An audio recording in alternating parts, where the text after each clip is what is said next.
परम शांति। हम आज बात करेंगे क्या पूरे कल्प में या 4 युग में ड्रामा जो है वही रिफाइन होता है, वही जो हुआ वही होता है। 4 युग जैसे धरती पर सतयुग, त्रेता, द्वापर, कलयुग, उसमें जो हुआ वही होता है, रिफाइन वही होता है। ऐसी तरह अगले कल्प में जो हुआ वही इस कल्प में होता है, पुराने जो कल्प हुए उसी में ही होता है। तो उसमें शास्त्रों में सभी में बातें डिफरेंस ऑफ ओपिनियन है, मगर हम ज्ञान के आधार से समझे। ज्ञान ही तो आत्माओं की बात करें, बहुत ज्ञान की गहराई में जाएंगे तो ही बात समझ में आएंगी।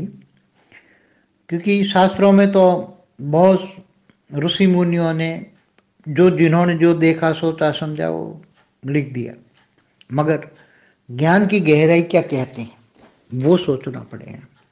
जैसे 4 युग में जो आत्माएं कलयुग तक, सतयुग, त्रेता, द्वापर, कलयुग में जो आत्माओं ने रोल किया, तो वही आत्माएं दोबारा वही पार्ट प्ले करेगी। जैसे बीके वाले कहते हैं ना, 5000 साल में वही वर्ल्ड ड्रामा वही हूबहू रिपीट होगी। जैसे मक्खी नाक से आगे निकली है तो वही समय आने पर वही समय पे मक्खी दोबारा नाक से निकलेगी, वही रूपा रिपीट होता रहता है। हर 5000 साल में ड्रामा रिपीट होता रहता है।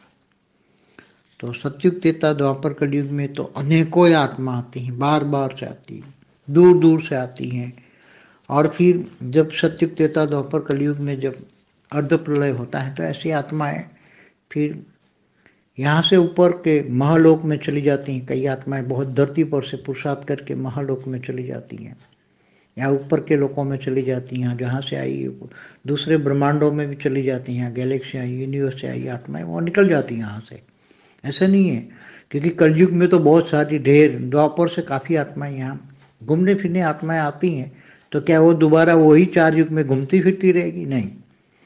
अनेक आत्माएं पुरुषार्थ करके, ये आत्माएं पुरुषार्थ करके जो 4 युग में हैं, कलयुग के अंत में बहुत पुरुषार्थ करके या द्वापर में पुरुषार्थ करके आत्माएं ऊपर के लोकों में चली जाती हैं, तो वो दोबारा फिर नहीं आएगी। तो उसका रोल कहाँ होगा? तो उसका रोल कौन प्ले करेगा? ऐसी केवल 1, 2, 4, 5 आत्माएं नहीं होती, अनेकों आत्माएं होती हैं। तो और जब कलयुग के अंत में जब अर्ध प्रलय होता है तो काफ़ी आत्माएं ऊपर के लोक में चली जाती हैं, बहुत सारी ढेर आत्माएं ऊपर के लोकों में पुरुषार्थ करके। वैसे जब अर्ध प्रलय होता है तो आत्माओं को ऊपर जाने का चांस मिलता ही है। काफ़ी आत्माएं प्रलय में, टोटल धरती पर प्रलय हो जाता है मनवंतर में, तो वो तो काफ़ी धरती पर कोई मनुष्य रहता ही नहीं, साकारी सृष्टि ही नहीं रहती। और जब कल्प प्रलय होता है तो कल्प प्रलय में भी पूरी कोई साकारी सृष्टि तो रहती नहीं है, वहाँ तो पूरी आग अग्नि से, अग्नि तत्वों से, इतनी अग्नि 12 गुनी अग्नि तत्वों से जलाकर तीनों लोग भस्म कर देते हैं, तो कुछ भी नहीं बचता। तो वो आत्माएं दोबारा अपना अपना पार्ट प्ले कैसे करोगी? क्योंकि जो अग्नि तत्वों में जो आत्माएं जल जाती हैं, आत्माएं जैसे वायु तत्वों में अग्नि होता ही है, तो सूक्ष्म शरीर वाली आत्माएं तो नहीं रहेगी भूलोक, बुबुरलोक, स्वर्गलोक में भी। और जो साधारण आत्माएं, जो अग्नि तत्वों से बनी हुई आत्माएं, कोई जीव है, साधारण जीव है, जैसे अमीबा, जैसे कोई साधारण आत्माएं, वो भी नहीं रहेंगे। उसका अस्तित्व तो अग्नि में जलकर भस्म हो जाएगा। अग्नि से ऊपर हाँ कोई परम अग्नि है, कोई परम आकाश से बनी हुई आत्मा है, जो परम तत्वों से बनी हुई आत्मा है, वो उसका आत्माओं का विनाश अग्नि तत्व नहीं कर सकती। तो कल्प प्रलय में भी मगर आत्माएं तो बहुत भी तो ऊपर जब चली जाती है ऊपर के, क्योंकि उसका सूक्ष्म शरीर होता है, तो सूक्ष्म शरीर में तो वायु और अग्नि तत्व होता है, तो अग्नि तत्व जलता है। अग्नि बहुत भारी अग्नि होती है तो वो जलता है, तो ये स्वर्गलोक से ऊपर महालोक, जनलोक में चली जाती है। तो क्या हूबहू उसी टाइम पर भी वो कहते हैं कि अव्यक्त दुनिया में से फिर वही आत्मा दोबारा आकर वही पार्ट प्ले करेगी? ऐसा नहीं हो सकता। ज्ञान ऐसा नहीं कहता, ज्ञान से समझना पड़ेगा। जो आत्माएं, काफी आत्माएं ऊपर के लोकों में आती हैं जाती हैं, आती हैं जाती हैं। कोई आत्माएं 1 चतुर्युग रहती हैं, कोई आत्माएं 2, 3 चतुर्युग रहती हैं, कोई आत्मा पूरे कल्प रहती हैं, दूसरे कल्प में नहीं होती आत्माएं। जैसे कल्प में 14 मनवंतर होते हैं, तो 14 मनु, एक कल्प में 14 मनु बदल जाते हैं, एक कल्प में 14 मनु बदल जाते हैं। अलग अलग ब्रह्मा से लेकर के मनुओं को भेजता है पूरी धरती पर मनवंतर। तो कल्प प्रलय में जब 14 मनवंतर 14 मनु बदल जाते हैं, तो क्या आत्मा का पार्ट प्ले करने वाली आत्माएं नहीं बदल जाती, सब बदल जाता है। इसलिए कभी एक जैसा एक रूप नहीं होता, कभी बहुत फेर बदल होता है। हर कलयुग एक जैसा नहीं होता, हर सतयुग एक जैसा नहीं होता। और जब परमात्मा के अलग अलग अवतार होते हैं, तो फिर विष्णु के अवतार होते हैं, तो उसके साथ ब्रह्मा और शंकर के भी अवतार होते हैं, देवता भी उसके साथ अवतार लेके आते हैं। तो ये सब अलग अलग टाइम पे अलग अलग अवतार होते हैं, जब जब भी धरती पर धर्मग्लानि होती है। इसलिए तो बोला हुआ है ना, गीता में बोला, यदा यदा ही धर्मस्य ग्लानिर्भवति भारत। जब जब भी भारत में धर्मग्लानि होती है, तब भगवान के विष्णु के अवतार होते हैं। तो बहुत गहरी बातें, बहुत गहरी। जब पूरा जिन्होंने सारी वीडियो देखी हैं और उस पर विचार सागर मंथन किया है, ज्ञान सागर में डूबे हैं, विचार सागर मंथन किया है, तो ही ये सब बातें समझ में आ जाएगी। परम शांति। बेहद परम महाशांति। बेहद Bapuji world drama will repeated again అనగా ఈ యొక్క విశ్వ నాటకం చతుర్యుగాలు కల్పము సేమ్ యాజ్ ఇట్ ఈజ్ ఒకే రకంగా నాటకం నడుస్తుందా, ఆత్మలు పాత్రధారులు ఒకే రకంగా ఉంటారా అనేటువంటి టాపిక్ గురించి బాపూజీ చెప్తున్నటువంటి హిందీ వీడియో మీరు ఇప్పటి వరకు విన్నారు. దీనికి తెలుగు అనువాదం. అందరికీ బాపూజీ పరం శాంతి చెప్తూ ఉన్నారు. ఏదైతే కల్పం కానివ్వండి, 4 యుగాల డ్రామా కానివ్వండి, అది రిపీట్ అవుతుందా, సేమ్ యాజ్ ఇట్ ఈజ్ ఉబహ్ అని అంటూ ఉంటారు. దీని ఒక ప్రశ్న వస్తుంది అందరికీ. ఈరోజు నేను ఈ విషయం గురించి చెప్పదలుచుకున్నాను అంటున్నారు బాపూజీ. ఏదైతే జరిగిపోయిందో అనగా సత్య త్రేత ద్వాపర కలియుగాలు, ఈ భూమి మీద చతుర్యుగాలు పూర్తవుతాయి. చతుర్యుగాలు పూర్తయిన తర్వాత అర్ధప్రళయం జరుగుతుంది. మరలా సత్యతేత ద్వాపర కలియుగాలు వస్తాయి కదా. పూర్వ చతుర్యుగంలో ఉన్నటువంటి ఆత్మలు వాళ్ళే మరలా వస్తారా, లేక పోయిన చతుర్యుగంలో ఎలా డ్రామా నడుస్తూ ఉందో అదే విధంగా ఉంటుందా, రివైండ్ అవుతూ ఉంటుందా అని దానికి సంబంధించినటువంటి డిస్కషన్స్ శాస్త్రాల్లో వారి వారి ఒపీనియన్స్ను చాలా చెప్పడం జరిగింది. సపోజ్ ఫర్ ఎగ్జాంపుల్ ఈ కల్పమే తీసుకుందాం. మరి పాత కల్పంలో ఆత్మలందరూ ఈ కల్పంలో కూడా ఉంటారా అని. కల్పము అంటే ఏంటి? 1000 చతుర్యుగాలు పూర్తయితే ఒక కల్పం. మరి కల్పంలో కల్ప ప్రళయం జరిగినప్పుడు భూలోక భువర్లోక స్వర్గలోకాలు కూడా సమాప్తమవుతాయి, ఆత్మలందరూ సమాప్తమవుతారు. మరి ఇవన్నీ కూడా శాస్త్రాల్లో ఉన్నవే, కానీ వారి వారి అభిప్రాయాలను అయితే వెళ్ళబుచ్చారు శాస్త్రాల్లో రాసిన వాళ్ళు, చదివిన వాళ్ళు కూడా. మనము జ్ఞానం యొక్క ఆధారంతో తెలుసుకున్నట్లయితే ఇవి జ్ఞాని ఆత్మలకు సంబంధించిన విషయం. జ్ఞానం చాలా లోతుల్లోకి వెళ్తూ ఉంటే మనకి ఈ విషయం అర్థమవుతుంది. ఎందుకంటే శాస్త్రాల్లోనివి ఋషులు మునులు ఏదైతే ఉదహరించి ఉంటారో అవి మనం చూసాము. దాని గురించి ఆలోచన చేసినా కూడా మనకు అర్థమవుతుంది. వారు రాసినటువంటి శాస్త్రాల ఆధారంగా తీసుకొని జ్ఞానం యొక్క లోతుల్లోకి వెళ్ళి నేను చెప్తూ ఉన్నా. మీరు కూడా ఆలోచించండి. ఏ విధంగా చతుర్యుగంలో ఆత్మలు ఉన్నారు. సతయుగం మొదలుకొని త్రేతాయుగం, కలియుగం, ద్వాపరయుగం, కలియుగం వరకు వస్తూనే ఉంటారు. ఈ ఆత్మల యొక్క రోలు, పాత్ర అనేది వాళ్ళు పాత్ర ప్లే చేస్తూ ఉంటారు. సతయుగంలోకి వచ్చిన ఆత్మలు పరంధామానికి ఏం వెళ్ళరు, వాళ్ళు జనమరణ చక్రంలోకి వస్తున్నట్లే. ఇలాగ 4 యుగాలు 43,20,000 సంవత్సరాలు, మరి ఈ యొక్క ఇన్ని సంవత్సరాలు వాళ్ళు జన్మ మరణ చక్రంలోకి వస్తూనే ఉంటారు. అనేక జీవ జంతువుల్లో లక్షల యోనుల్లోకి, జీవ జంతువుల యోనుల్లోకి కూడా ప్రవేశిస్తూ ఉంటారు. మరి ఈ ఆత్మలు ఇదే విధంగా సేమ్ ఇదే పాత్ర ఎలా ప్లే చేస్తారు? ఎప్పుడైతే కల్ప ప్రళయం జరిగిందో వాళ్ళ ఆత్మల యొక్క పాత్ర ఖతమైపోతుంది. కానీ ఈ విషయం కూడా తెలియకుండా బీకేలు ఏమంటారు, 5,000 సంవత్సరాల డ్రామా, వరల్డ్ డ్రామా సేమ్ అదే విధంగా యాజ్ ఇట్ ఈజ్ రిపీట్ అవుతుంది అని చెప్పారు. మన కంటి ముందు ఒక ఈగ అట్లా వెళ్ళిందనుకోండి, ఈగో దోమో, సేమ్ మళ్ళా కల్పం పూర్వంలో కూడా ఇలాగే వస్తూ ఉంటుంది అని అనేస్తూ ఉన్నారు. వాళ్ళకి డ్రామా బేహద్దు జ్ఞానం, శాస్త్రాల జ్ఞానం వాళ్ళకు తెలియదు. అసలు 5,000 సంవత్సరాల డ్రామానే లేదు, ఇంకా యాజ్ ఇట్ ఈజ్ రిపీట్ అయ్యే మాటే లేదు. అయితే ఇక్కడ మనం సత్యత్రేత ద్వాపర కలియుగాల్లో అనేక మంది ఆత్మలు వస్తూ ఉంటారు. అంటే వేరే పైలోకాల నుండి, వేరే బ్రహ్మాండం నుండి, వేరే గ్రహాల నుండి, ఇంకా పైన దూరం నుండి, అంటే గెలాక్సీ నుండి, యూనివర్స్ నుండి కూడా వస్తూనే ఉంటూ ఉంటారు.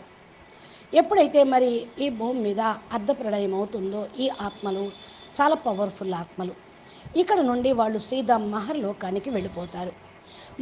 అంటే మహర్లోకంలో వినాశనం కాదు, అంటే భూలోక భువర్లోకం వరకే సమాప్తం అవుతుంది. మళ్ళా ఈ 3 లోకాలు క్రియేట్ అవుతూ ఉంటాయి. మరి ఆ ఆత్మలు మహర్లోకంలో ఉంటూ ఉంటారు. మరి కొంతమంది ఈ యొక్క 4 యుగాల సమయంలోనే బాగా పురుషార్థం చేసి ఫస్టే మహర్లోకానికి వెళ్ళిపోయిన వాళ్ళు ఉంటారు, ఇంకా పై లోకాలకి వెళ్ళిపోతూ ఉంటూ ఉంటారు. అయితే ఎక్కడి నుంచి వచ్చారో అక్కడికి వెళ్తారు. వేరే బ్రహ్మాండం నుండి వచ్చారనుకోండి, ఆటోమేటిక్గా వాళ్ళు పురుషార్థం చేసి వేరే బ్రహ్మాండానికి వెళ్ళిపోతారు. గెలాక్సీ యూనివర్స్ నుండి వచ్చినటువంటి వాళ్ళు ఈ యొక్క కల్ప ప్రళయం, లేకపోతే ఈ చతుర్యుగాలు అయిపోయిన తర్వాత అర్ధ ప్రళయం సమయంలో కూడా బయటకు దాటుకొని వెళ్ళిపోతూ ఉంటారు. పవర్ఫుల్ ఆత్మలు కదా. అందుకని సేమ్ యాజ్ ఇట్ ఈజ్గా సేమ్ పాత్ర అనేది ఇక్కడ డ్రామా అనేది జరగదు. ఎందుకంటే కలియుగంలో చాలా మంది ఆత్మలు ద్వాపర యుగంలో ఉన్నవాళ్ళు వచ్చి తిరిగి వెళ్ళిపోయిన వాళ్ళు కూడా ఉన్నారు. మరలా కూడా వారు రాకపోవచ్చు, రానువచ్చు. సేమ్ అదే పాత్ర ప్లే చేయొచ్చు, వాళ్ళు ఇష్టమైన ఇంకో రూపాన్ని ధారణ కూడా చేయొచ్చు. అనేక మంది ఆత్మలు పురుషార్థం చేసినటువంటి వాళ్ళు మరి చతుర్యుగాలు అయిపోయిన తర్వాత వెళ్ళిపోను వచ్చు. కలియుగ అంతిమంలో చాలా పురుషార్థం చేసి ద్వాపరయుగంలో పురుషార్థం చేసినటువంటి ఆత్మలు పైలోకాలకు వెళ్ళిపోతూ ఉంటారు. ఇక మరలా వాళ్ళు రాకపోవచ్చు. ఇలాగా మరి భూమి మీద అంత క్రితం ఉన్నారు కదా, వాళ్ళు ఉండాలి అంటే వాళ్ళు ఇక్కడ వాళ్ళు కాదు అసలు. మళ్ళా వచ్చి ఏం పాత్ర చేస్తారు? సేమ్ యాజ్ టీచ్గా చేయాలనుకుంటారా? పవర్ఫుల్ ఆత్మలు ఏ పాత్రనైనా వాళ్ళు ఎంచుకోవచ్చు, ఏ డ్రెస్నైనా వేసుకోవచ్చు, ఎక్కడైనా వాళ్ళు ప్లే చేయొచ్చు అనమాట. ఇలాగా కేవలం 1, 2, 4, 5 ఆత్మలు అనేది కాదు, విషయం కాదు కదా. ఇక్కడ చాలామంది ఆత్మలు కలియుగ అంతిమంలో ఇప్పుడు ఎంతమంది ఆత్మలు ఎన్ని యూనివర్స్ నుంచి వచ్చారు, నేను చాలా వీడియోల్లో కూడా చెప్పాను. ఈ భూమి మీద ఇన్ని ధర్మాలు, మఠాలు, పతాలు ఎక్కడి నుంచి వచ్చినాయి? పోయిన చతుర్యుగంలో కూడా లేవు, ఈ చతుర్యుగంలో కూడా వచ్చిన వాళ్ళు కూడా ఉన్నారు. అంటే ఈ ఆత్మలు పైలోకాల్లోకి నుండి వచ్చిన వాళ్ళు. ఇంకా కొంతమంది అర్ధ ప్రళయంలో పైలోకానికి వెళ్ళిపోతూ ఉంటారు. ఇలాగా పైలోకాలకు పురుషార్థం చేసి వెళ్ళిన వాళ్ళు సూక్ష్మ జగత్తులో కూడా ఉన్నారు, కారణ జగత్తులోనూ కూడా ఉన్నారు, బ్రహ్మపురి వరకు కూడా ఉంటూ ఉంటారు. అలాగా మరి same as it is drama, world drama repeat అవుతుంది. ఈ బ్రహ్మాండాన్ని చూస్తేనే రిపీట్ కరెక్ట్ కాదనమాట. ఇంకా ఆత్మలు పైకి వెళ్ళటానికి ఛాన్స్ వాళ్ళకు ఉంటుంది కాబట్టి వెళ్ళిపోతూ ఉంటూ ఉంటారు. టోటల్గా భూమి మీద ప్రళయం కూడా అవుతుంది. మన్వంతరం ఒకటి పూర్తయ్యేటప్పటికి పూర్తిగా మన్వంతర ప్రళయం జరుగుతూ ఉంటుంది. మరి ఇంకెవరు మనుషులు ఉంటారు? మనువే ఉండడు. మన్వంతరం పూర్తవుతే ఒక మనువు యొక్క ఆయుష్ పూర్తవుతుంది. మన్వంతరం అంటే ఏంటి? కింద 1000 చతుర్యుగాలు. మనువు ద్వారానే మానవుల సృష్టి తయారైంది. మనువే లేకపోతే మానవుల సృష్టి ఇంకెక్కడ ఉంటుంది? ఒక మనువు అయిపోయిన తర్వాత బ్రహ్మ ఇంకో మనువును సృష్టిస్తాడు. ఆయనకు తోచిన విధంగా మనుషుల్ని సృష్టించుకుంటూ ఉంటారు. డ్రామా అనేది ప్లే అవుతూ ఉంటుంది. అందుకని ఈ సాకారీ సృష్టిలో యాజ్ ఇట్ ఈజ్గా మానవులు ఒకరే ఉండరు, ఒకే రకంగా పాత్రలు ఉండవన్నమాట. ఇక కల్ప ప్రళయం చూసినట్లయితే కల్ప ప్రళయంలో పూర్తిగా సాకారి సృష్టి మొత్తం కథమైపోతుంది. అంటే అగ్ని కురిపించటం జరుగుతుంది. 12 ద్వాదశ ఆదిత్యులు యొక్క పవరు మరి ఒక సూర్యుడికి 12 రెట్లు అగ్ని తత్వాన్ని మరి వర్షింపజేయటం అంటే 3 లోకాలు భస్మైపోతాయి. ఈగల దోమలు లాంటి ఆత్మలు కూడా భస్మైపోతాయి. ఎందుకంటే ఇవి స్థూలమైన అగ్నితత్వానికి తయారైనవి, ఆకాశతత్వానికి తయారైన ఆత్మలు. కొంతమంది గాలిలోంచి పుట్టినవి ఉన్నాయి జీవులు, నీళ్ళల్లో పుట్టిన జీవులు, మట్టిలో ఉన్న జీవులు, వీళ్ళందరూ ఉంటారు. ఈ అగ్నికి పూర్తిగా అవి దగ్ధమైపోతాయి. ఆత్మ తన అస్తిత్వాన్ని ఖతం చేసుకున్నప్పుడు మళ్ళా పాత్ర ఏమి చేస్తుంటుంది? ఇంకా ఆత్మకు తన అస్తిత్వం లేదు, ఇంకొక ఆత్మ క్రియేట్ అవుతూ ఉంటుందన్నమాట. వాయుతత్వంలోనే అగ్నితత్వం కూడా ఉంటుంది కదా. సూక్ష్మ శరీరంలో ఉన్నటువంటి ఆత్మలైనా ఉండలేరు, ఈ అగ్నికి అవి తాళలేవు. అందుకని భువర్లోక స్వర్గలోకంలో కూడా సాధారణమైన ఆత్మలు ఎవరైతే ఉన్నారో వాళ్ళ అగ్నితత్వంతో పూర్తిగా భస్మవుతారు. అగ్నితత్వంతో తయారైన ఆత్మలు ఉన్నారు, జీవులు. కొంతమంది సాధారణ జీవులు చూడండి, అమీబా లాంటి ఏకకణ జీవి సాధారణమైన ఆత్మ. ఆ ఆత్మ ఈ అగ్నికి ఏం తట్టుకుంటుంది? ఏముంటుంది? ఆ అగ్ని అస్తిత్వమే సమాప్తం చేస్తూ ఉంటుంది. అందుకని భస్మం అయిపోతూ ఉంటారు. ఇక అగ్ని నుండి పైన అంటే పరమ అగ్ని ఏదైతే ఉందో, పరమ అగ్ని ఆకాశం నుండి తయారైంది.